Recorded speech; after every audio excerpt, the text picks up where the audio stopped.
अगली खबर मध्य प्रदेश के बालाघाट से है, जहां बालाघाट जिले में आदिवासियों की जमीन को औने पौने दामों में खरीदने और ऊंचे दामों में बेचने के रैकेट का खुलासा भोपाल और जबलपुर से आई आयकर विभाग की टीम ने किया है। टीम पिछले 3 दिनों से ग्राम तुमाड़ी निवासी गणेश कुमरे से गहन पूछताछ कर रही है, जिसमें जिले के कई रसूखदार भूमाफियाओं के नाम सामने आ रहे हैं।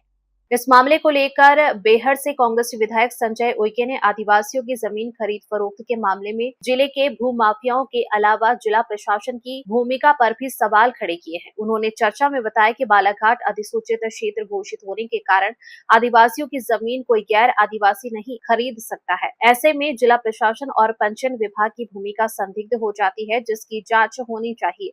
साथ ही बताया कि इस मामले को लेकर उन्होंने विधानसभा में सवाल भी पूछा था, जिसे खारिज कर दिया गया। उन्होंने जिला प्रशासन को पत्र लिखकर मामले की पूरी जांच किए जाने की मांग की थी, जिसका अभी तक कोई जवाब नहीं आया है।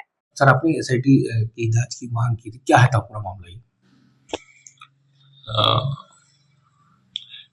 आईटी इनकम टैक्स द्वारा जो वारासिनी में एक आदिवासी के घर में जो छापा डाला गया, और जैसा समाचार पत्रों के माध्यम से बात आ रही है कि वहाँ आदिवासियों की जमीन खरीदी और बिक्री के कई दस्तावेज मिले हैं।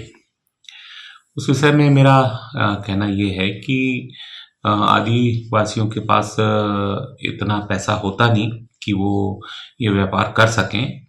कहीं ना कहीं ये हमको लगता है कि इसके पीछे एक बड़ा भूमाफिया है, और ये न केवल वाराणसी बल्कि पूरे बालाघाट जिले में, पूरे मध्य प्रदेश में आदिवासियों की खरीद और बिक्री का ये काफ़ी लंबे समय से चला आ रहा है, ऐसा हमको लगता है। और इसकी एक जांच होनी चाहिए, केवल वाराणसी की नहीं है कि इसकी बड़ी बृहद जांच होनी चाहिए कि किस तरह से आदिवासी की जमीन को खरीद और बिक्री हो रही है। और इन सब में कहीं ना कहीं केवल भूमाफिया नहीं, प्रशासनिक व्यवस्था का भी दोष है। इसमें कहीं ना कहीं जिन अधिकारियों ने आदिवासियों की जमीन खरीदने की और बिक्री करने की अनुमति दी गई है, उनकी भी जांच होनी चाहिए।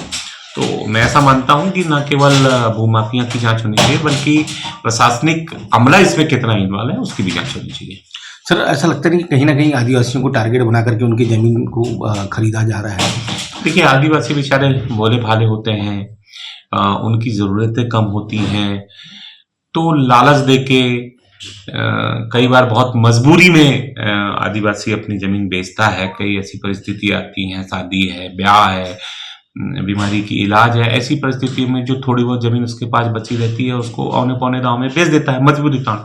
और इसी मजबूरी का फ़ायदा उठा के भूमाफिया अपना व्यापार करते हैं, उनसे खरीदते हैं, कम दाम में खरीदते हैं और अधिक दाम में अनुमति लेके बेचने का काम करते हैं। ये हमारे आदिवासियों के साथ पूरे मध्य प्रदेश में चल रहा है। ये आदिवासी की जमीन खरीदी और बिक्री के लिए जो नियम बने हुए हैं, तो आपको क्या लगता है कहीं ना कहीं उसकी अवहेलना की गई है? हाँ, मैं बोला ना, इसलिए तो मैंने बोला कि इसमें गठजोड़ है भूमाफिया और प्रशासनिक व्यवस्था का गठजोड़ है, क्योंकि अनुमति तो शासन से मतलब जिले से मिलती है, प्रशासनिक अधिकारी देते हैं, तो कहीं ना कहीं वहाँ गड़बड़ियाँ हुई होंगी। उसको ठीक से जांचा परखा, जो गवर्नमेंट के नियम है, गाइडलाइन है, उसके अनुसार अनुमति दी जानी चाहिए। तो उसकी भी जांच, इसलिए मैंने कहा उसकी भी जांच होनी चाहिए।